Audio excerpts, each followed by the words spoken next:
Hello and welcome back to the Curious Life podcast. You will have heard all about today's guest and I'm so excited to have you here today, Carina. Thank you so much for joining me. Thank you for having me. It is so exciting. I was a big fan of your season this year and I was watching MAFS kind of in the beginning, the first few years quite religiously, and then dipped out for a number of years. And then for some reason this year just like really hooked me back in. And it turned out that Evie Jones and I started doing this kind of like weekly podcast. We did a live kind of finale and then reunion episode together. And we were so invested, and particularly in your story with Paul. And I know we're going to get into all of that, but I'm really curious about who you were before the show. And I know you've done some really interesting things and you've lived in some really cool places. And I would love to hear a little bit about who Carina was before we got to meet you on our screens. Yeah, that's a really good question. I feel like I was always like the really me. I'm the very friendly person.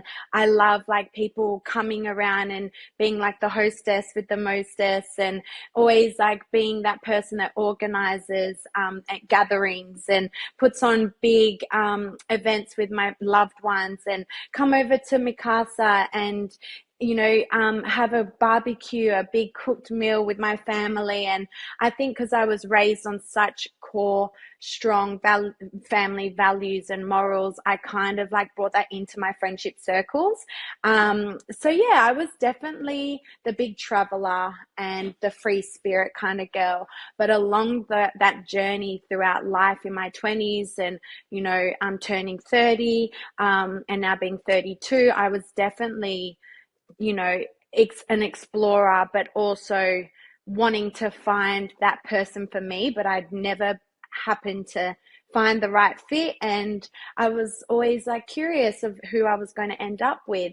But I think I just really focused on seeing parts of the world and learning different cultures, and meeting new people and trying to figure out my career and being with my family. I've got 11 nieces and nephews, so I'm always the cool aunt, and teaching them as much as I can. And then I guess I got poached for the show because I don't know, I was just always like on social media and creating the cool content and the travel content and the beauty and the fashion, and yeah, I was missing the relationship aspect, and then the show brought me to where I am today, which is really cool.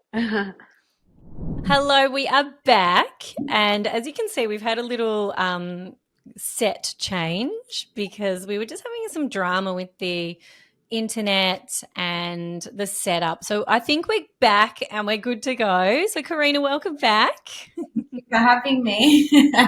Take two. Take two, exactly. So we were talking about who you were before the show, and I loved that immediately you went to like the kind of person you are and what you bring to your family and how you are as a friend, and all of those things, because I think that came through really clearly when we met you on the show. Like you just seemed like a really genuine, loving, much loved family member from a big family, and it felt like all of that kind of personal connection with people was really important for you, and I guess people go on shows for lots of different reasons, and there can be many reasons why people would go on MAFS, and it sounds like you had kind of a few ideas, like you were looking for love, you thought you'd give this a go, and I think you're probably a bit smart about it too, thinking like, this is a platform where maybe I can,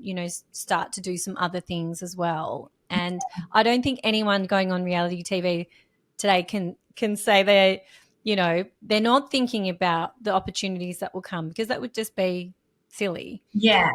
So I love that you're kind of, looking at it from all of those perspectives as well. Yeah. And I also think it shows. You can't really hide your intentions when you go on such a big show like MAFS, and, there's so many moving parts, and they see straight through you and that kind of thing. So I feel like even with me, you know, starting a business before even going on the show, but I never mentioned that while I was on the show. No. I never brought up my business. I never wore my clothing pieces. And it wasn't until, you know, some of the girls picked up on it when we were going to one of the commitment ceremonies, and Jackie actually said to me, "Oh, Karina, like, you dress so amazing. Like, you should start a clothing brand."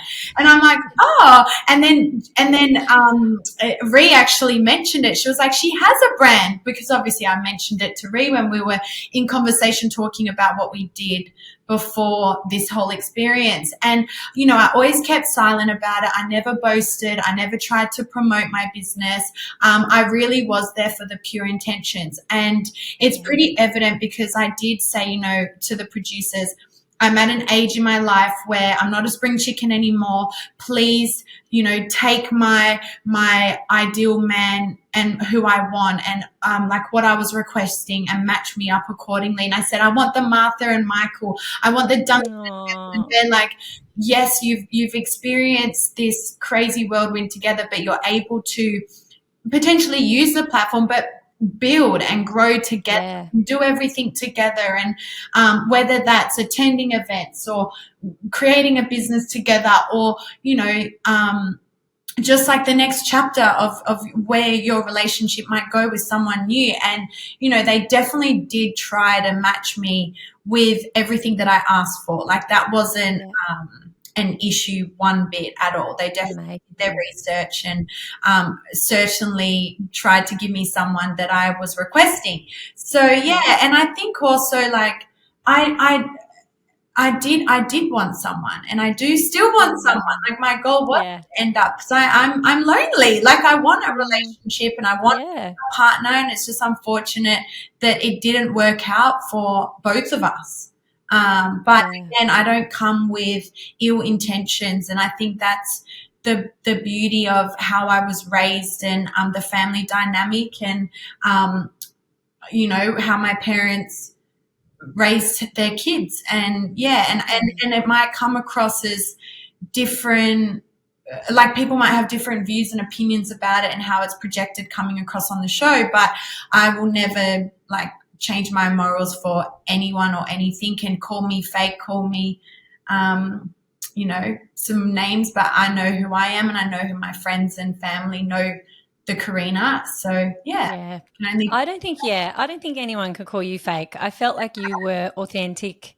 You know, it felt really real. There were other people on the show, someone who you already mentioned, maybe I won't say her name, but you know, that was so confusing to watch as a viewer, because it was like 1 minute this, the next minute that, and just, you know, I mean, it's really, really difficult to watch. Whereas I felt like you were the girl we saw on the first day from beginning to end, and you went through a journey and, you know, you went through the roller coaster, but it felt like at the core you were still the person that we met in your first package at the very beginning. And so anyone that's calling you fake, I find that ridiculous. Thank you. Yeah, it was a crazy whirlwind experience. Still going through the whole ride. But well, because it gets aired internationally, right, after it's been on in Australia. So then you've got to go through the whole thing again with the UK and with other people that are starting to catch on. Yeah. So what's that like, reliving it so many times? I feel like as the time goes on, it becomes a bit more of a distant memory and just like more of a chapter, an experience. The feelings obviously have settled a little bit more, and as time goes on, but it is still, I think, you know, it's still invasive. It's still, I wouldn't say uncomfortable now, but I think there's still many mixed emotions. There's moments where I'm like, what the heck did I go through? How did I put up with that? How did I put myself through that experience? And I think more so when people give me their view and their opinion, and then also give me their experience in a relationship or a marriage, or where they can resonate with my experience. And then I'm like, oh, wow, okay, this is Yeah. really hitting home deeper.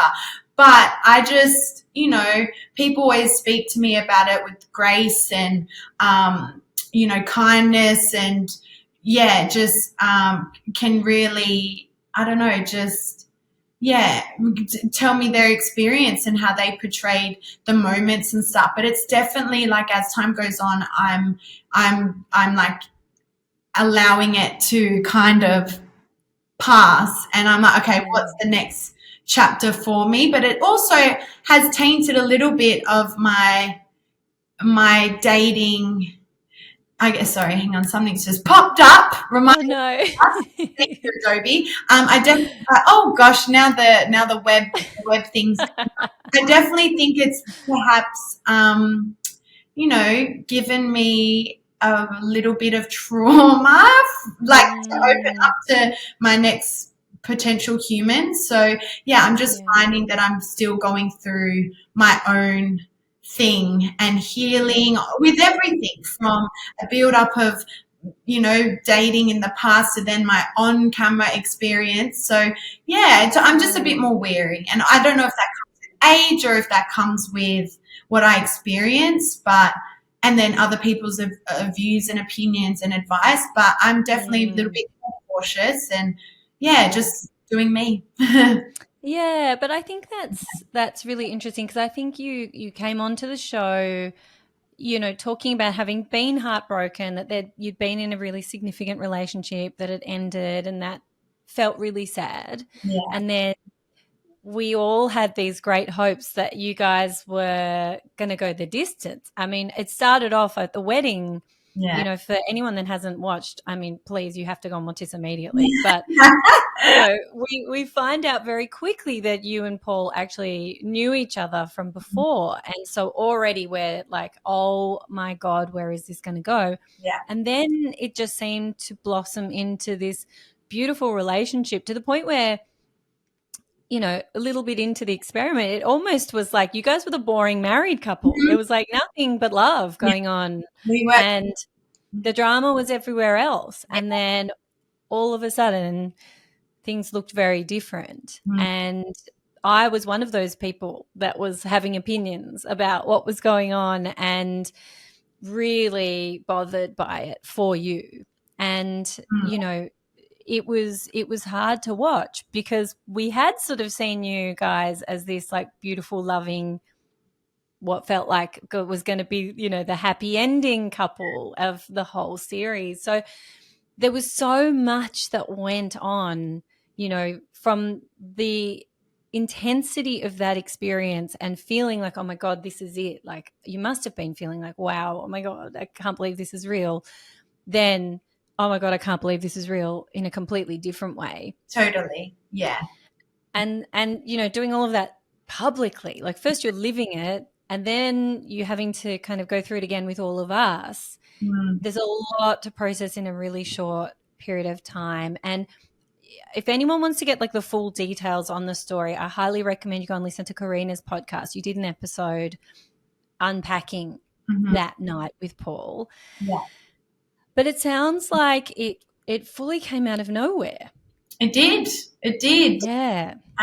It was, there's still the moments where I think about what I said, and I definitely, how would this whole experience gone, or if it would have gone differently if I just didn't mention that tiny little comment, openly. And again, learning each other's boundaries and learning about each other's, I guess, like reactions and what might essentially rival us up or make us feel uncomfortable. And that's what relationships are all about, especially like in the early days of dating and the tasks that get thrown our way kind of thing. That's, I guess, why it is such a big topic of conversation for viewers, but also people that can resonate in relationships, that these tasks really do, ruffle feathers or really do make you like a make or break relationship. It's a pressure cooker environment, and it's a very intense environment and situation. But again, it was going so amazing, and we both even mentioned it. We didn't give a crap about being in front of the camera and getting airtime and having to be destructive in a relationship. Like, we were going good, and it meant we were on the ends of the dinner party tables, and we weren't opposed to it. We weren't upset about it. We were fine with that. And then obviously, I don't know, because I'm still questioning with myself, and when I speak about this with people, like, did he feel that he needed to be dramatic about my comment and to create controversy, or to create some airtime for us in our relationship? Did he understand the repercussions and what potentially was going to happen, the aftermath, once this explosion happened? I don't know. There's moments where I think about that, like maybe he did want more airtime, so he would dramatize the situation, because none of it was even spoken about on camera. Like, it was never aired on camera. It was a weekend thing. My brain definitely is all over the shop still. And then thinking about, what it would have been, it could have been different, and our life could have been different now if that hadn't happened. But then we can't think like that. So it's a really hard one, because, I don't think he intentionally meant for him to be so reactive, but again, that's his responsibility and that's on him. And he was very remorseful. Like, he was like, production definitely was so close to kicking us off, because obviously they have a lot of responsibility that lies with them as well. And they took it very seriously, and, police then got involved when it came to air, and they went through all the footage, which the network happily gave over. And the police even said, like, I remember I went to Mascot Police Department, and I was freaking out, and I was like, what is going on? Like, oh my goodness. And they were just like, we've gone through the tapes, and he's showing no form of like narcissism or odd behavior before this incident occurred. And then after, they went through the films of like post and the weeks of him being how he was, and they were like, he showed full remorse, So I don't know. It's a really tough situation, but obviously they had to do their job, and everyone has to do their job. So, and then I'm just the emotional ball who obviously all the tasks very seriously, because I took the whole experience and experiment very seriously. And it shows even throughout the couples swap, which I definitely, wasn't for. I was so against it, and I was bawling my eyes out. And then looking back, I'm like, you know what? Maybe I did take that too seriously. I had feelings for him. That's a big thing for me.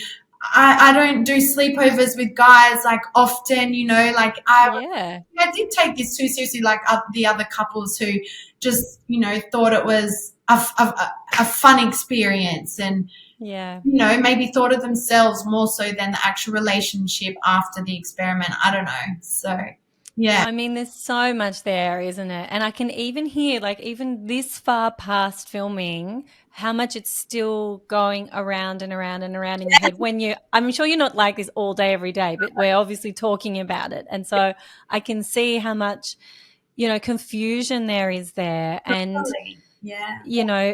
like I love that production took it seriously. I just felt like, the bits that we saw on TV in the I was going to say with the judges, with the experts. I felt like it felt a little bit like they let Paul off the hook quite a lot. And there was an episode or two where you were on the couch, and it almost like turned on you a little bit in different ways. And I was just like, how is all of this happening? Like, what is going on? The focus just needs to be on him and his behavior. There's nothing that you could have said that was deserving of any kind of violence, whether it was totally out of character Yeah. or a pattern, And so I hate to hear you saying, like, if I wonder if I hadn't have said that, because Yeah. none of this is your fault. Yeah. Like, his reaction is his reaction because of him, and you should be able to say to your partner, oh my God, hilarious story. Like, I actually slept with this guy. Like, what a fucking amazing story. I'm sorry. Like, you're listening to a rapper on the radio. That is a cool story. Yeah. It doesn't directly affect him. Yeah. He should be like excited for you, or like he could be grossed out if he wants, like, oh my God, I don't want to think about you with anyone else. Or but like, whoa, oh my God, tell me everything. Like, that's who your partner is going to be, is when they get on board with all of your stories, warts and all, and their ego is not affected. Yeah, and I think that was the biggest thing for him. He felt like his ego had been bruised, or his pride, he felt a bit embarrassed. But again, and I really appreciate and respect Ree and Jeff so much, because they really did, back what happened with me, and, what they said, what Ree was said about, if Jeff told me that he hooked up with Dua Lipa when he was 25, I would be like, go Jeff, and then look how strong their relationship is, and they're still going strong, and they're, in a healthy place and living together, and that's a success story. So I don't know, it's a really tough situation, and obviously at that moment of everything happening, I don't think I wanted to put myself in a situation of lonesome. So then I feel like a lot of women can relate to this, and relationships where you will accept the bare minimum to be loved, or to feel comfortable, or to not feel lonely. So, obviously there are a lot of moving parts when it comes to filming a show like this and being involved in the experiment. I really, from the very beginning, I was like, we are going in as partner in crime, and holding hands, and, doing this together. And it was a very it's so many different emotions, because you don't want to be well, I didn't. I'm not good with confrontation. I don't even know how I got asked to go on the show, because I suck at it and requested it. And I, I love being dramatic, but I don't like being involved in drama and fights and arguments. I think, going to the dinner parties, going to the commitment ceremonies alone, and being put in different tents and hours on end by yourself, I that was the worst moments for me. So I was really kicking myself, really was, about what, how did this happen, and let's just ride the wave. And I forgave, because that's how I was raised, and understanding that this happens in relationships. It's all about hurdles and ups and downs, and that's the journey of life. But I think, the final straw was obviously the grass is green on the other side, where I was like, this is a big, big, big indicator of red flags. Yeah. If you're doing this on camera, what are you going to do when I'm not around? Totally. Yeah. When, you might get more attention because you've been exposed to other things on that. Who knows what could happen post-show. Totally. Yes. So totally. We're all watching that show thinking okay, Paul, and how are you going to handle all the DMs now? Yeah. If this is what you're doing when there's a camera in the room, we had all, I think as viewers, we had all the same thoughts as you and worries. And, the fact it stung even more as your supporter, because you had been through so much, and you had put in the work, and you had, committed to forgive him and to move on from that. And he should have been so grateful and just groveled at your feet for the rest of the series. And then it's just are you serious? Is that, what the hell? But thank God he did that, because he showed you his true colors, right? And honestly, it was like a blessing in disguise, because it just shows that he's not my human, and he's not my person. And, I am a very strong-minded character, and I am very driven, and I am I've got my things I need to work on, or whatever it is, but I know the person that is meant for me is out there, and can definitely, treat me right, and I felt like I was bloody accepting the bare minimum. Yeah. Why do I do this? But anyway, big learning curve for me. So Well, that's right. And, every relationship that we have fails yeah, until the right one. yeah, yeah, Every single one of us has a string of failed relationships, like quote unquote failed, yeah. that have led us to wherever we're meant to end up. Totally. So, all of this will be for a good cause. And, like you've said, you've got so many women now coming to you with their own stories of trying to leave unhealthy relationships or having experienced DV or, Yeah. whatever it is, you've kind of opened things up for so many people. And that, I think, is, an incredible outcome after, going through something that was so difficult. And I love meeting women and learning their stories and, even learning about DV, because that was maybe something that I I was oblivious to, and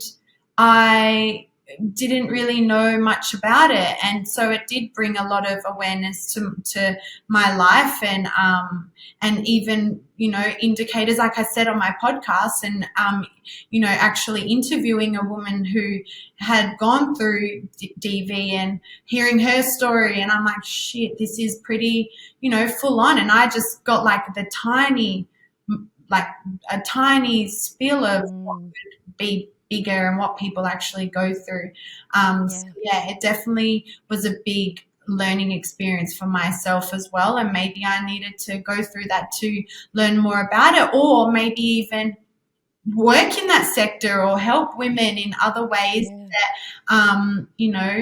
can bring us, like, I don't know, make us better as humans. Yeah. No, so it could be. Well, yeah, that's right. You're using your platform already to bring attention to a huge issue in this country and all over the world. And, we all need more voices speaking up for women and for families in those situations. And, that if nothing else, then maybe it's been worth it, even just for that. Yeah. For those conversations to be being had on a public platform like you're doing. So, I think that's something to be really proud of. Oh, thank you. Yeah. Yeah. But I hope it's not going to make you close up, because you did say before, it's now I'm worrying about like what I bring to my next relationships and how much I can, open up. And I hope that with the right person, you're going to feel like you can be a completely open book and be completely hopeful and completely yourself, and not let this experience tarnish all of that completely, Really, yeah. I think it's definitely still just, time, time for me to continue healing and just working on myself and giving myself the love. And, I definitely don't think it will probably, I don't know. I think it will definitely, it's opened my eyes, but I think the right person is out there for me. Just, Of course the right person is out there for you. Of course, you're just destined to do a few more fun things maybe first, and like enjoy this kind of new life that you have post-show. So do you feel like was the show what you were expecting it to be? I mean, obviously, like the relationship didn't go the way you were hoping, but was the experience of the show what you'd been thinking it might be?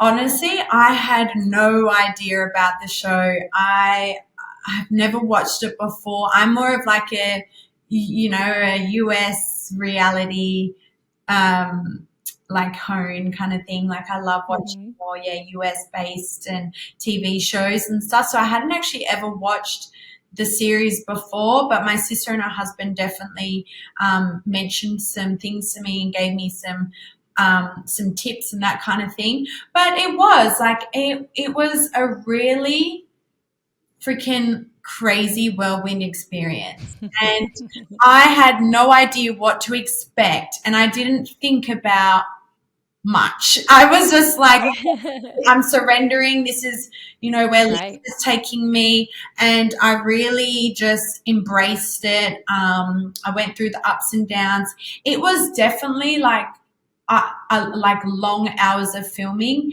but I did enjoy it. I did enjoy, the experience that came with it. I was in fight and flight mode because I learned Mm. so much about myself and adapting to new environments, new situations, confrontation, which I probably needed to go through to have a form of personal growth.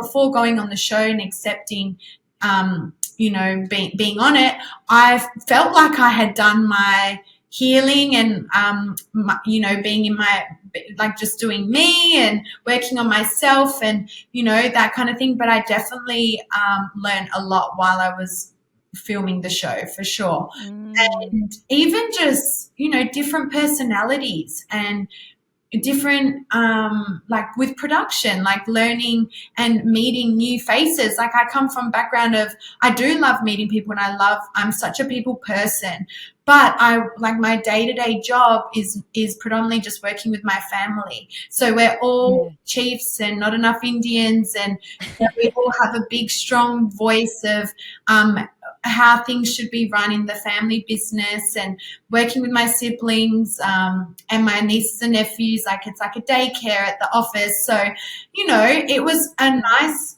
refreshing experience to work with complete strangers, and, go through what I went through. But it was very daunting at the same time. Yeah. Like it totally was.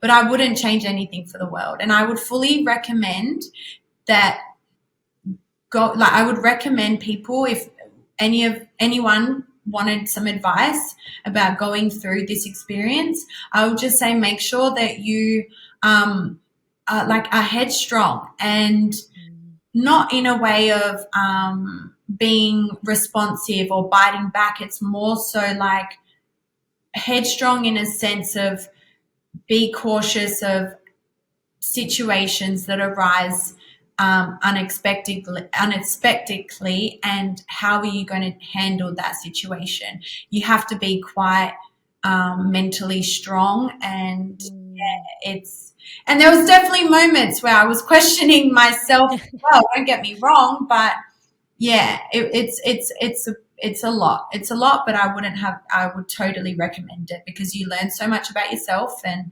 Mm. Yeah, I mean, I think that would be the hardest thing. I mean, there's so many hard things about going on a show like this. yeah, Honestly, like marrying a stranger and then going on a honeymoon the next day. Like that is intense on another level. yeah, But it's also the cameras and then all the other people that you have to be around all the time. Like I'm someone that I need to have time on my own to recharge, or I'm, going crazy. And I always joke, like I've had so many kids yeah, and I've got a family of the 5 of us living here with a dog, and I don't get any time to myself, and that like is what makes me insane. So yeah, I can't imagine like being on a show like that, how you find your space yeah. and that time to like, It's hard. Yeah. yeah. And I was saying to my sisters, actually, like, they've got one of my sisters has 4 kids, works full time. My other sister's got 3, pregnant with her 4th, and works full time Wow. as well. And I was trying to explain to them, like, hearing what they're going through and their personal life, me trying to explain to them,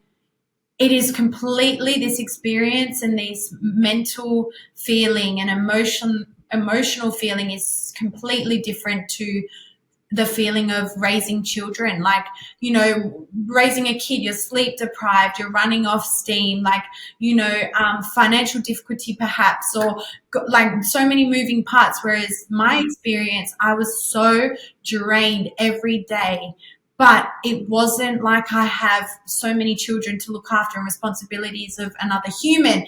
It was like an emotional drain. Yeah. It was like heavy, really heavy. Yeah. And like it was, yeah, definitely like mentally draining as well.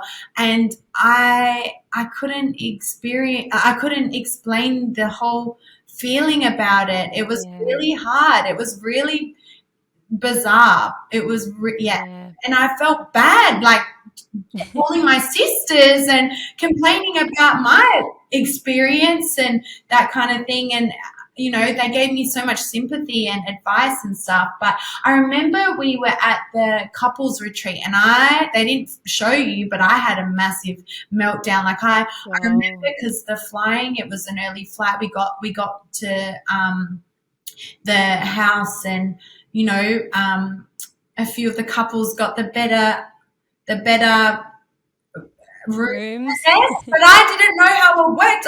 Yeah. They didn't really tell you that the boys, like, it's a race and they all run and they leave their bags behind. I was like, no, Paul, do the right thing. Like, Yeah. bring your own suitcase and then I'll bring mine. Little did I know that they all raced to get the best room. If that was the case, I would have been like, leave your shit. I'm strong. Oh my God. I'll bring it. Like, it is what Like Real Housewives vibes. You got to like fight to the death to get the good room. that. Yeah. But I was like, no, do right by production. They've told us to do this, this, and this. And, you know, like I felt like I was a kid at school abiding by the rules because that's what I was like. And then I think it was just a big build-up of lack of sleep and your brain's constantly going at nighttime and you don't, like, you're sleep deprived. And I had a massive breakdown and I just not blew up. I just like, I slept for, I think the first day I slept for so many hours during the day and they were Wow. all in the pool and playing football and doing their thing. And I just was like, I need alone time. But I remember that and they didn't show it, but I don't know. It wasn't anything to do with anyone else. It was just, Yeah. a little, Exhaustion and a little, burnout. yeah. Yeah. You know, you've just like all of these memories are coming back. I remember seeing Paul at the retreat thinking like, oh my God, we've just like moved on. Like we've just forgiven Paul and we've moved on to other storylines. Like, are you kidding me? Yeah. What the hell? Yeah. And like there's Paul just like chilling. Was he even having a beer? Oh no, he wasn't allowed to drink. So that He wasn't allowed to drink. yeah, Okay. so they stopped him from drinking and he had like the zero, it looks, Oh, okay. but it's zero alcohol. Yeah. Yeah. And look, without prying too much into his personal, you know, experience, but one of the things they said on the couch, I think, was that he was going to have to go into counselling, and then they sort of never followed that up. And I felt like that was a lost opportunity as like a teaching moment for the audience, you know, to follow up with that and say like, okay, Paul, now, you know, we insisted that you go and start speaking to someone. How's that going? Yeah. You know, like it just sort of like disappeared. Yeah, I didn't really think about that actually. That's probably the Yeah. first time I've heard that type of feedback. Yeah. Ah. Yeah, I haven't really touched on that with anyone. So that's Ah. an interesting thought process. Yeah. I think maybe it was probably at the reunion, but it was more so, like people probably touched and the experts touched on what we went through and the whole experience, not so much about like, what are you doing now to continue maybe living a healthier lifestyle or like how are you going to bring this into a healthy relationship or your like new patterns into a healthy relationship. Yeah, but exactly. Yeah. Could honestly be doing that now with someone and maybe, you know, the patterns that because I remember he was doing therapy and stuff and he really enjoyed the guy that he was doing his therapy with and maybe he's bringing that into his new relationships or friendships. I don't know. Yeah.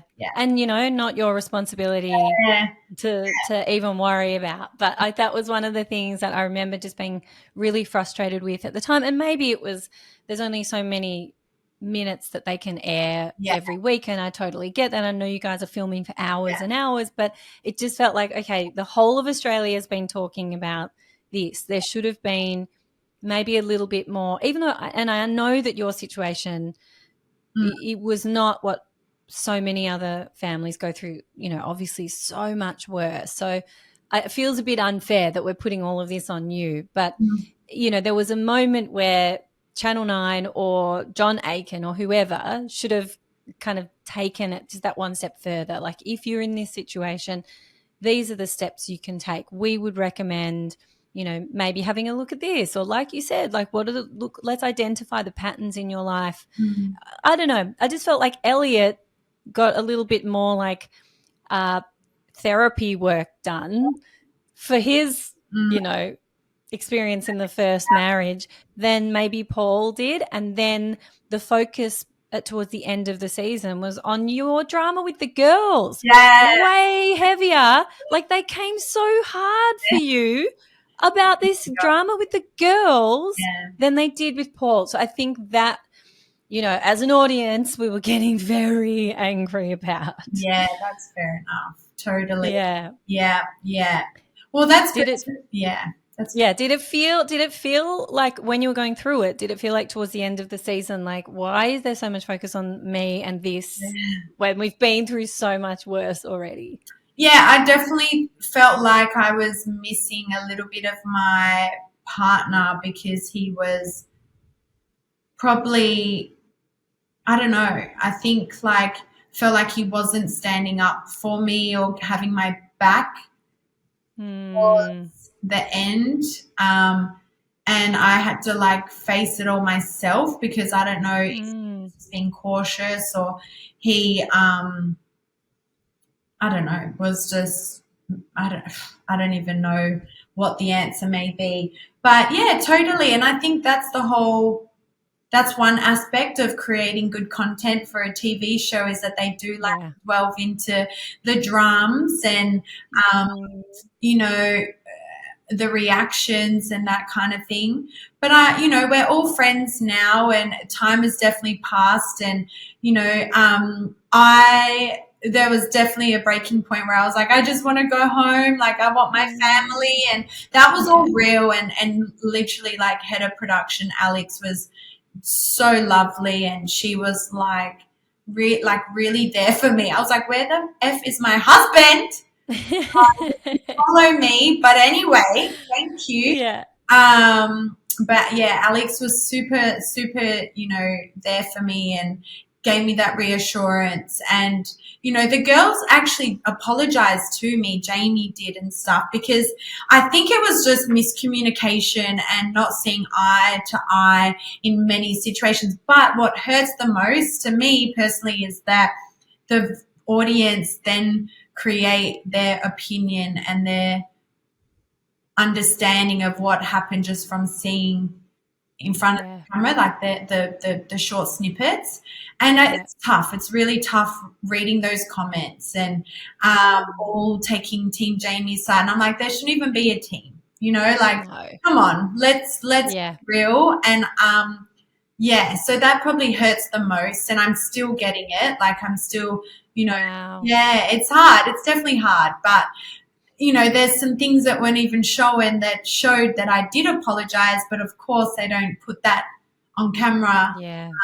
They don't put that on TV. So and what hurts me the most is that, like, misfed information where people can then make their view up about who you are as a person.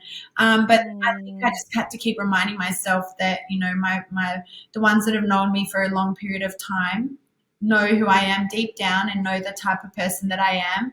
And also, putting myself in this environment, I had to expect to have some form of, thick skin to accept the comments and, potential backlash. And I'm like minuscule of what, actual celebs out there that put themselves out to the world, like the amount of critiques they would get, negative comments, like, oh, sure, yeah, but it is all subjective. Like, your experience is still your experience, and even if you got 2 comments that were mean, that's still not nice. Yeah. You know, so it doesn't matter if it's 2 million or if it's 2, it's Yeah. still hurtful. And especially when you know people are basing it off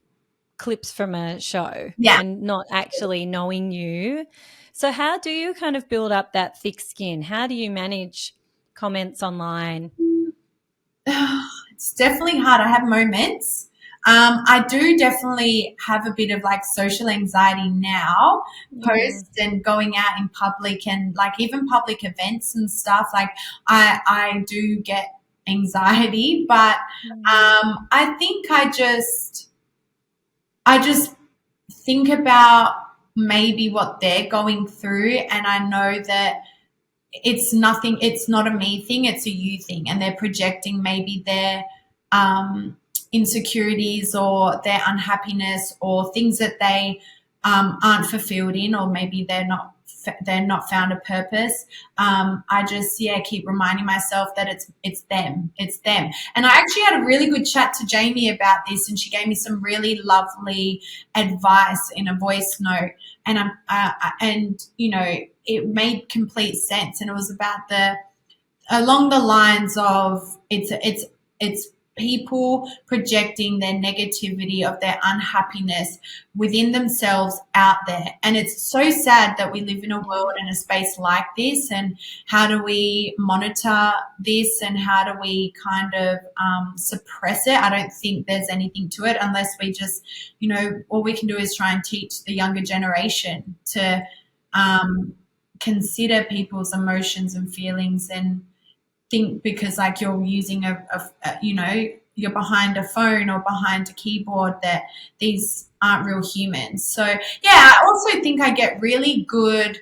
I watch the Kardashians a lot, and how they handle the backlash, I kind of learn from them, and I'm like, I'm not even on that level whatsoever, and they even get it. So I just, you know, have to just Yeah. keep reminding myself and have a little chit chat to my sisters, and they give me the best advice as well. Yeah, yeah. I think that's a really good and healthy way to handle it, because, you know, until we have a system where every single person who's typing a comment has to fully expose themselves, you know, it's very easy to create a fake profile and then just say horrible, mean things. But almost no one would stand up with their own face and Yeah, name and say the things that they say online I've to somebody. totally. It's nothing has ever been said to me face to face. And that Yeah. there's moments, trust me, there's definitely moments where I want to bite back, and I have to hold myself, and I'm like, you know what? Let it go. Let it Yeah. go. Do not put your energy into this. You know, it does not serve you. It does not make you feel good. And I'm just like, I need to exercise, or I need to go get a coffee, do Yeah. some things that, you know, make me Right. happy. Yeah. Perfect. They're amazing strategies. And I think they're things that everybody can take to heart, whether you have a public profile or not. You're always going to encounter somebody that upsets you or says something or treats you in a way that makes you angry or frustrated or distressed or whatever. Yeah. And having little strategies that work for you, focusing on the people that do love you, that are real in your life, and the things that make you feel good about yourself is I think, a really good Yeah. way to kind of combat Totally. any of that stress in real life. Yeah. Yeah. Yeah.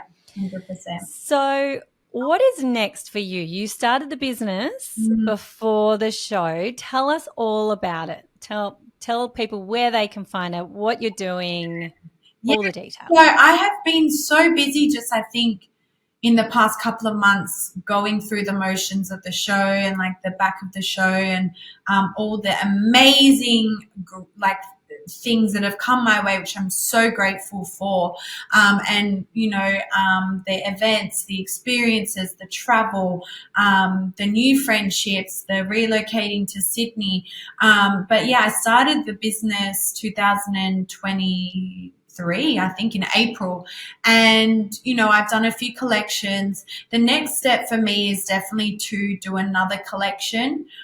It's just a matter of like prioritizing that. And, you know, I think I actually did study journalism broadcast. Like I have a degree in that. So I would love to, you know, I've had a taste of reality TV and seeing what it's all about. And, you know, although the relationship aspect didn't work, which I wish it did, this world has like opened up so many doors for me. And I probably would never do another dating show because I'm way too scarred for that. And I don't want that at all. But I'm definitely open to like presenting or hosting or, you know, having my own show. I don't know. But yeah, definitely need to do another collection. Mirab, you can find it online. It's by.mirab.com. And then we also have Instagram, which is by.mirab.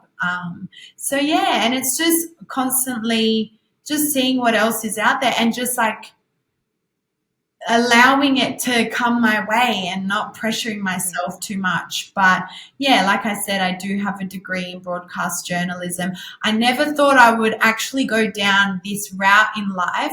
I've got lots of friends that work in TV. They work on the news, and they've gone through like down the more traditional, you know, path of presenting and news reporting, and I just happened to fall into the category of being on a reality TV show. But of course, my intentions were definitely pure. But yeah, I think I'm definitely open to exploring more presenting and perhaps even working with women. I don't know where it might take me, because I would love to like host or have a voice and be an MC or something. And I'm very like women orientated because I think I came from such like a strict family Italian dynamic where, you know, my father created our business, our family business, and really like paved the way for us. But then my mum has been like the anchor and like the sailboat for the moving ship, and really holds everything, has been the glue to the family dynamic. So I'm very much so in touch with like, you know, even doing the photo shoots and the campaign shoots for my business, I had all women do it. The photographer was a female. The videographer was a female. Every dynamic, I always tend to deal with more female oriented business owners. So if that means I can, go down the path of working with women that help other women do better or be better or have ideas and, you know, put them into existence, and I'm all for it. Amazing. Women supporting women. Yes, absolutely. That's what it's all about.